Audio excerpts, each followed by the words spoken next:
you sit here and you look at some of these other guys though, and I'm like, you need 265, 270 out of Frank Schwindel if this team's going to compete. You need at least 240 out of Wisdom if they're going to compete, because you want the power, right? I was literally just saying how I was bitching about this team can't slug. I'll take the one slug bat in the lineup in Patrick Wisdom, but it can't be Jonathan VR,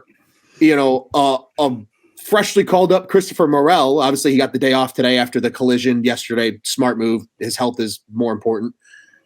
It can't be. You can't be relying on these guys. And yes, obviously, you're missing Nico, who was hitting okay and was starting to come around. It felt like with the bat, but holy shit, they really, really, really, really, really need a little more out of some of these guys if they truly are going to be competitive. And Juice, they have a chance.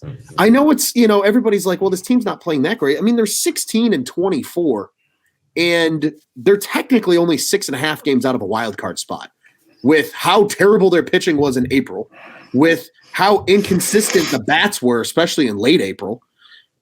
Like, there just needs to be more out of some of these guys. And I'm hoping, like you said, Juice, right?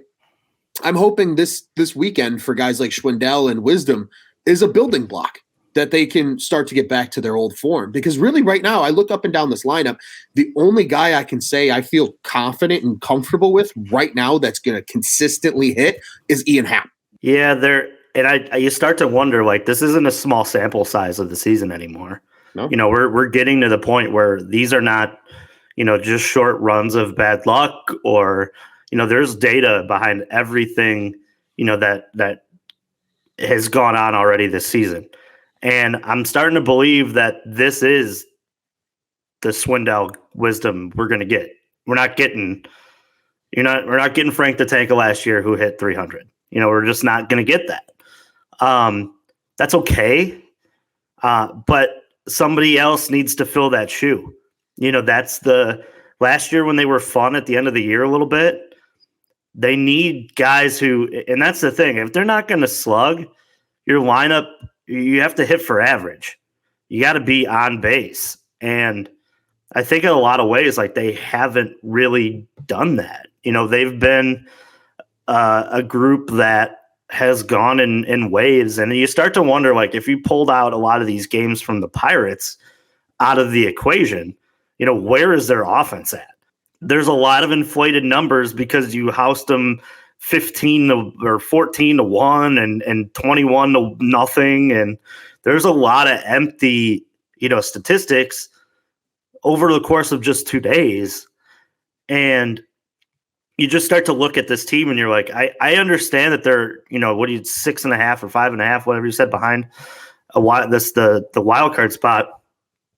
But if they truly want any of that, they're going to have to find a way to find guys to put in this lineup who are consistently going to hit.